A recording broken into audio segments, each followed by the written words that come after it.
Bonjour, bonsoir, téléchers, téléspectateurs, téléspectatrices de la chaîne Jama TV. maa ngi dikkati di nuyu ku nekk sa tur ak sa sant di leen ñaanal jàmm mu yàgg ci dëkk bi lool incha allah te ñu bokk ko ñun tamit mais tamit kontaan naa trop ndaxte dama leen a namoon lool mais tamit nag aujourd'hui je reviens comme toujours ak thème bu bees ngir ñu waxtaan ci gisaat ci suñuy toogaay mun koo defaraat tey nag avant tout d'abord dañu am thème boo xam ne mooy mu ngi wax lépp comme d'habitude lii di sëy mais tey dafa xaw a particulier ndaxte on a eu fait une remarque mooy ni que léegi de nos jours dañoo jël sëy bi def ko comme genre tendance mooy toog ci diggu lal bi soo sa yére bu weex ak sa kaala 17h bi nga dégg alxayri yow moom mooy sëy bi neex na loolu moo gën a important selon ñu bëri ci sëy bi léegi mooy toog sañse photo ngay def buzz ñu lay statut et tout alors que dans la logique nekkul loolu am na maa ngi naan c'est une obligation le mariage am na ñu ma nekk di contredire ci commentaire yi di ma naan c'est juste une nécessité mais tamit na bu ñu taaxiluwee bu ñu jaalee ci yoonu suñu religion ba mu ñu digal mooy ni que sëy dafa doon loo xam ne dafa sacré sëy du pour benn jour boobu kese mooy jouru alxayri bi biñ koy dégg sëy bi dafa doon loo xam ni c'est quelque chose boo xam ni c'est pour toujours c'est pour toute la vie ba muy neex ba bu muy nakari bu ñuy bëgg ba bu ñuy bañ sëy bi lépp la des hauts et des bas moo tax nag tey ñu bëgg ci prolonger wax ci débat ci tey moo amul invité tey ce sera en solo l'émission mais balaa loolu balaa ñoo gën a dugg ci affaire bi dama bëgg ñu dem seetaan benn son Aby Ndour seetoo seet nee na ko seetoo seet sëy jaamu yàlla la te lu am solo la wax ci woy bi nee na ko sëy jaamu yàlla la loolu je le répète à 3 fois sëy jaamu yàlla la sëy jaamu yàlla la sëy jaamu yàlla la dafa doon parole bu am importance bu mu wax boo ma ciy teg beneen mooy fu mu waxee ni que damay ragal ñu dem ba ci biir mu changer jikko loolu lu bari la ci couple yi de nos jours mooy dem ba ci biir ci début bi day neex doon lem ak suukar ngeen di ànd jiboo doon benn ngeen dem mu dem ba ci biir rek commencer di changer jikko di indi di doon keneen doo ko xàmmee donc loolu yëpp ci début mariage bi lay commencer mooy ni que mooy li ñuy wax balaa ngaa takk nit wala balaa nit di la takk tànnal ba nga xam kii ngay àndali kan la nga xam kii mooy kan ndaxte dafa am lool solo nga xam ki nga nekkal kan la c'est très important ndaxte fi ngay jaamoo yàlla na doon ni que tey doo ci dem ba am ay regret wala liñ ci rëccu wala fi ngeen loo xam ne day dem ba nga gis ki sa bopp loolu dafa am solo tamit ndaxte foo xam ne danga koy jaamoo yàlla mu ngi dem dafa doon loo xam ne tey boo demee ba ci biir nit ñi tey ñu bari xamuñu importance su sëy bi dañoo comme ni ma ko waxee ci début bi dañoo jàpp ni tey sëy bi dafa doon mooy bu 17h bi jotee bu ñu sañsee defaru lépp ba mu baax tey ñëpp ñëw di la photo di la snap photo yi di doon di nekk ci Instagram bi di def buzz bi ñëpp di ci wax di foo di ree di la félicitation heureux ménage am na ñoom te ne buzz buñ ci am moom la ñuy wër mu ngi mel ni laabaan yi léegi ngay gis laabaan bi day nekk ci réseaux sociaux yi ñëpp di ci wax ñii di filmer mbaxal beeg yëpp du coup dafa dem ba mariage bi dafa doon quelque chose boo xam ne benn cérémonie lañ ko def cérémonie boo xam ni c'est dañ koy jaay ñëpp nañ ma gis publier leen sama photo fu nekk dañuy gis benn marié jël ay photo lendemain mariage bi wala jour mariage bi di ko partager wala xaritam tamit ku nekk di partager te man je pense que en tant que léeg-léeg des fois sa xarit yi wala ñoom ñooy toog di partager photo yi di la statut di la snap alors que moment bu crucial la normalement dans les normes dafa war a doon benn moment de stress yow da nga war a stressé ndax yaa ngi dugg ci loo xamul yaa ngi dugg ci loo xam ni day durer pour toute ta vie day changer sa cadre yaa ngi bàyyi sa yaay bàyyi say mag bàyyi say xarit bàyyi say àndandoo dem ci koo xamul di dem ci kër goo xamul di dem ci ay nit ndaxte pourquoi koo xamul ndax nit bu nekk ak jikkoom fi nga jëm kër gi nga jóge ak kër gi ngay dem du bokk kër gu nekk ak règlement wam donc man je me dis que ce jour mariage dëgg la c'est le plus beau jour de toute ta vie mais c'est un jour stressant mais déedéet léegi dañoo jàpp ni le jour du mariage amul stress nit ñi jàppee wuñ ko stress duñ ci stressé da nga man d'habitude avant dañ doon gis marié bu doon jooy et tout les mariés yu jooyatuñu lan la ñuy tal est-ce que ñu ngi leen di snap est-ce que ñu ngi leen di lancer nañ seen photo Instagram jaral na leen xool ci réseaux sociaux yi ban photographe moo fi gën a siiw moom kan la dëkk bi yëpp di gën a suivre woo ko ci seen mariage yi mu ñëw pour photo leen def comme ku nekk en shooting dañuy nekk mais dañuy seen jour dañuy mel ni ko def shooting même avant mariage bi muy def seen cérémonie aînée léegi dañuy mel ni koy def shooting bi daal moo leen ci gën a intéressé balancer photo yi sur toutes les pages que ça soit YouTube am ci buzz bi ñëpp di naan marié bi sañse na tout ça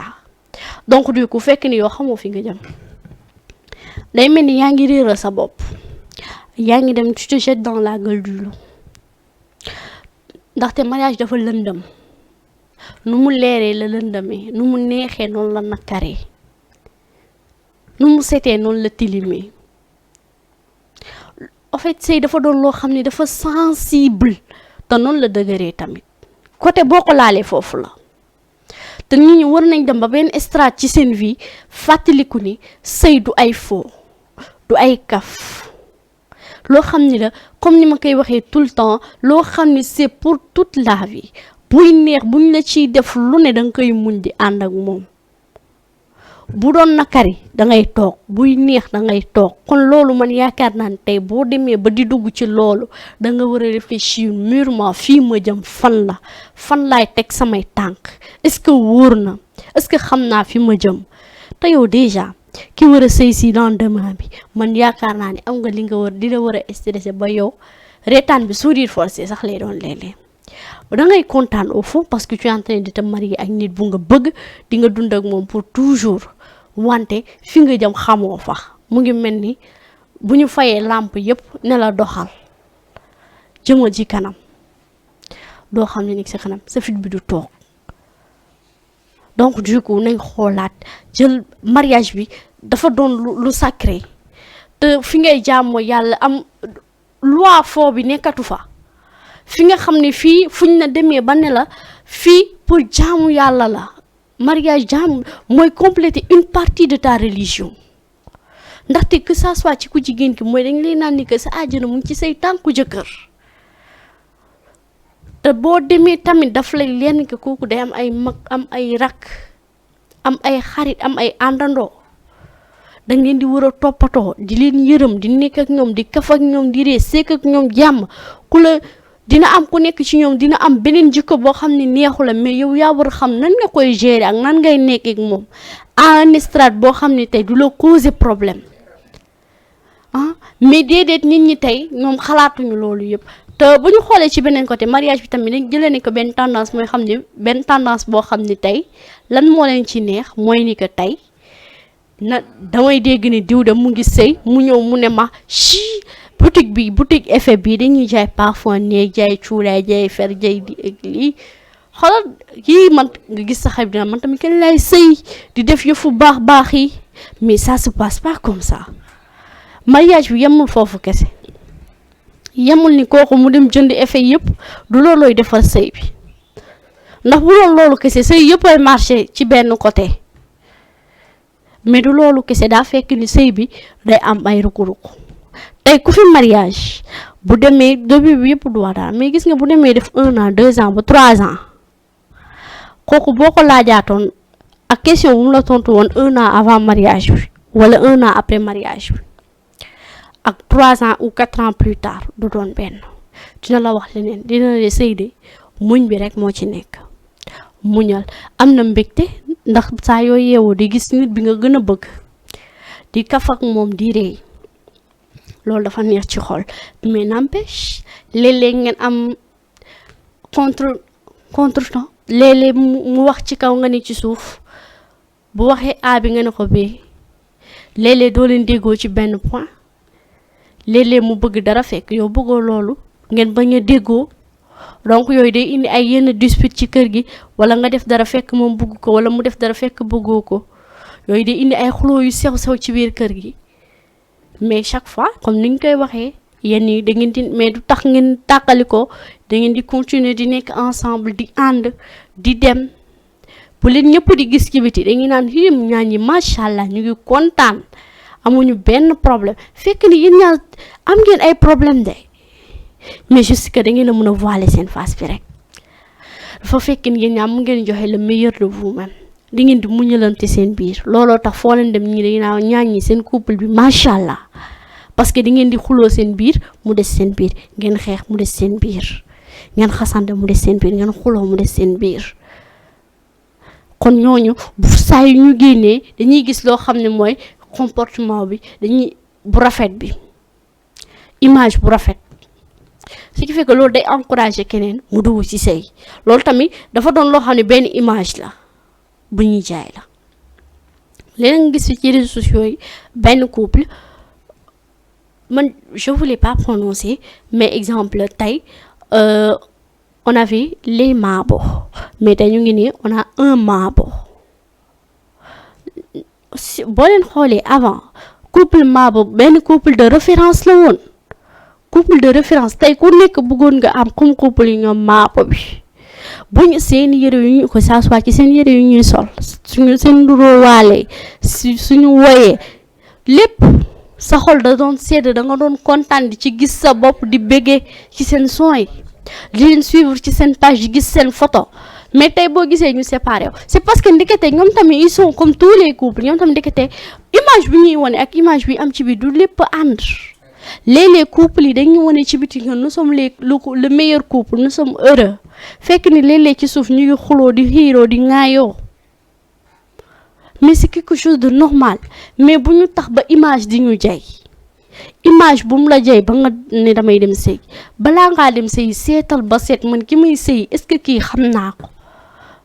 te xam naa ko c'est pas question xam tur beeg sant beeg famille bu mu bokk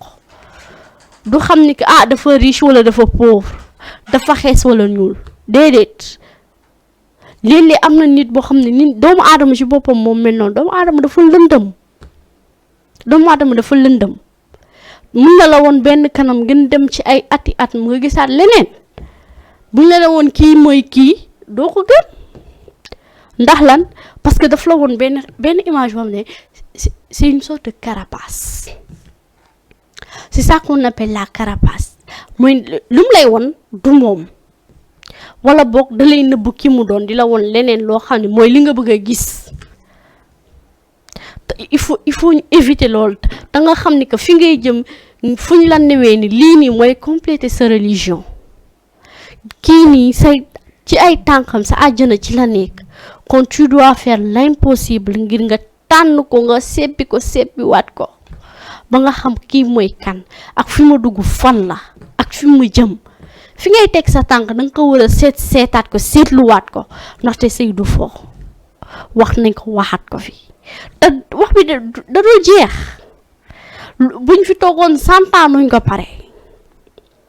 du jeex mooy loo xam ni dafa am ci société bi la te lu am solo la nit ñi dañ ci war a def xel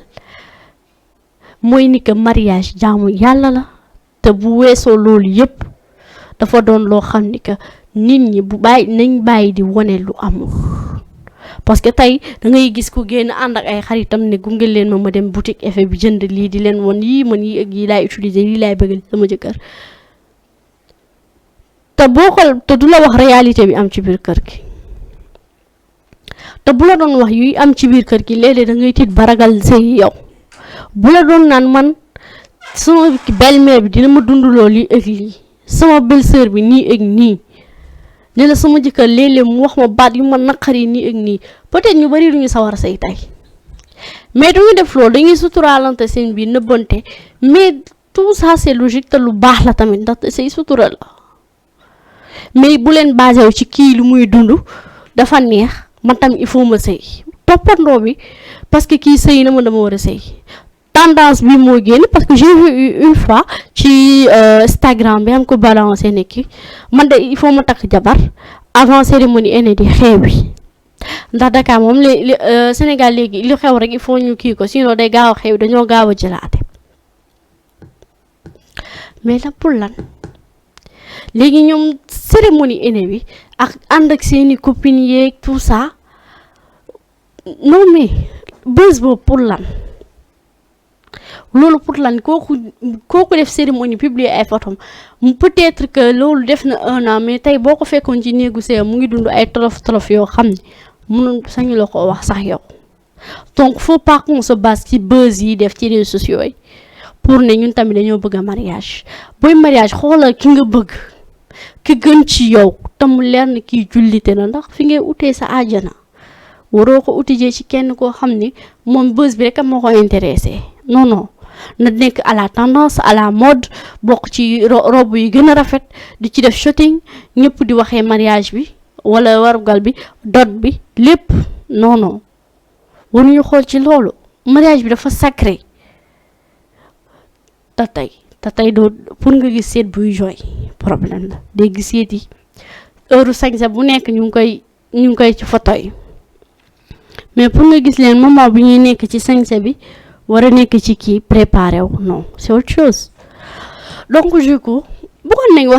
waxtaan ci yu bëree bëri yu dul jeex débat ci wax ci sëy beeg yeneen ak yéen dugal yeneen image ak leneen